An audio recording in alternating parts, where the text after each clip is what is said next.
for these next demos, I'm going to record them in 4 separate videos just to keep it easy where you don't have to sit through a 30-minute long video just trying to find one spot, and it makes it easier for uploading for me. But now we're going to look at a few common materials you'll end up using to create certain effects, and these are easy things you can apply to your projects and you'll probably use them quite a bit. So the first thing we're going to start with is making leaves. So the thing about leaves is that they are semi-transparent, or I guess you could say they're a bit more opaque. But my point is that light can shine through them, and V-Ray lets us do that very easily, and they do it very nicely too. You might think, oh, I'll just use subsurface scatter for that because that's light going in and kind of bouncing around. It can be good for that. It kind of depends on what exactly you're going for. But if you want like sunlight shining through a leaf, this is going to be the better way to do it. This is using V-Ray's two-sided material. So first, let's set that up. Let's go over to our hypershade. And we're going to get all of our materials ready. Hold on a moment, I just want to make this a little bit smaller.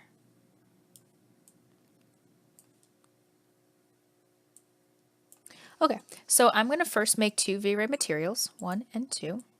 And you really don't need these, so I'm going to get rid of them. And I'm just going to name one leaf front and name one leaf back. Leaf back.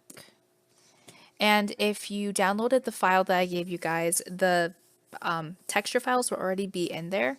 So I'm going to go ahead and set my texture files. Going to go to diffuse color, click over here, file, click here, and I want leaf clear, TIFF. Let's do the same thing to leaf front. Diffuse color, file, and leaf clear. Cool. This is a little hard to see, so let's go ahead and change our shader ball to a plane. Well, that's not right. It's just a big green rectangle with a leaf in the middle. That's not going to work for our texture, right? You can do alpha maps in, oh my gosh, V-Ray, there we go. They just kind of have a slightly weirder way of doing it. You have to plug it into the opacity map. So let's go ahead to leaf back, click over here for the opacity map, or to input a file for the opacity map, excuse me. And you'll see I have one called leaf alpha. This is the alpha channel. Open that up and now we're good. Now we don't have to worry about that green rectangle around it. Just go ahead and do the same thing with leaf back. And alpha. There we go. And we can see over here that it looks like a leaf wrapped around an invisible object, which is what we want. I wonder what it looks like with the shader ball. That looks silly. But there we go. Okay, so why did we do this? Why did we create 2 of exactly the same material? The reason why we created 2 is because now we're going to do the two-sided material. Right here, V-Ray two-sided material. Click on that. Now there's not going to be too many settings here, and we don't have to worry about too many settings because all we want to do for this one is plug in the front side and the back side. So not only does this allow you to do more transparent objects and have light shining through things, you can also control more what material you're using or how your material looks. In real life, when you think about a leaf, the outside, or excuse me, the top part that is facing the sun, it's absorbing all of the sunlight and doing, leaf things, photosynthesis or whatever it's called. That side is going to be a more saturated color, probably a little bit darker. It's going to have a little bit of a thicker, waxier texture to it, and it's probably going to have a bit more of a gloss to it. The underside of the leaf that's not directly getting all of those sun rays is going to be a little bit duller in color and a little bit more matte and not as smooth and shiny and waxy. So if you want to get into real detail, you can have 2 different textures for each side of your leaf and have a really good realistic look to it. For our purposes, we don't have that level of detail, but it's definitely something that you can do.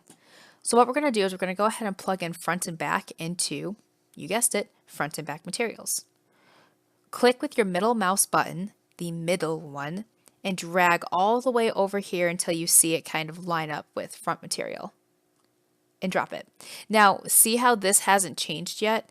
For assurance, I like to click in here and click enter, and you see that change. Now we know it's linked. Before it wasn't linked.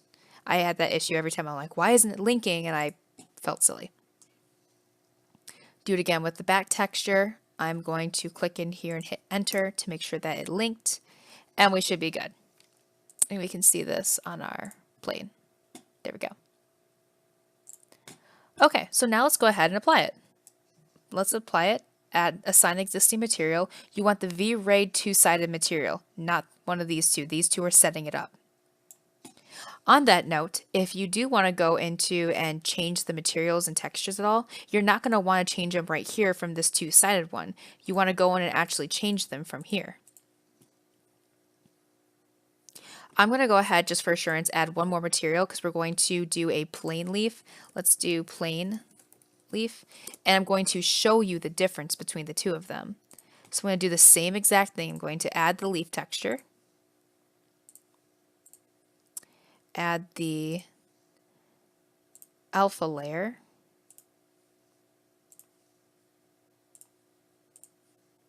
there we go. So now this is going to look exactly the same as leaf front and back.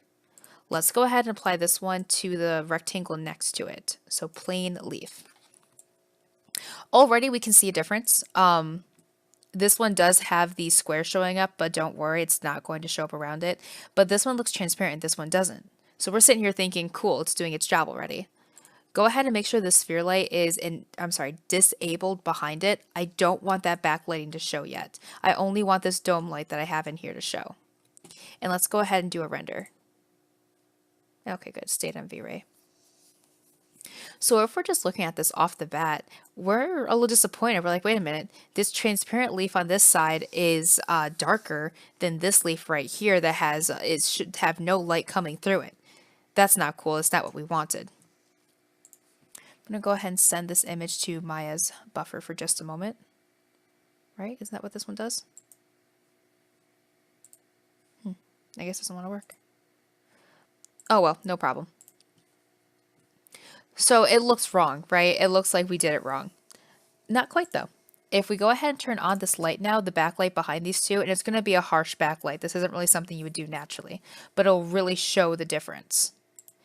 And if we re-render it, this leaf didn't really change. It looks about the same. There's no extra light penetrating or anything like that. It only looks different because it's being backlit. This leaf, though, is noticeably different. You can easily see the light coming through it and how it's a little bit darker over here because the light is going to be harsher over here. And now it looks noticeably lighter than this leaf when before it was darker. So it's really easy to see all that light coming through. And when you have really nice textures like of how leaves will have yellow spots sometimes in them, your texture can include that and it'll really shine through once the light starts going through it. So as cool as this is, it might not always be applicable. Maybe if you have a scene where you're never going to zoom into the trees, you don't need to worry about this level of detail, and it's okay. Your leaves will still look great even if you don't have this. But if you are going to be zooming into your trees and you are going to be having backlighting and you really want to get that semi-transparent feel to your texture, you're going to want to do this two-sided material, or use this two-sided material from V-Ray. So that's it for this one. Just remember to use a two-sided material. You can change them. You can have a different front texture and a different back texture. You can create some nice subtle things with it. Try it with things like paper lanterns, leaves, fabric you can use it with. There's a lot of different things you can use it with to create that nice, soft, transparent feel.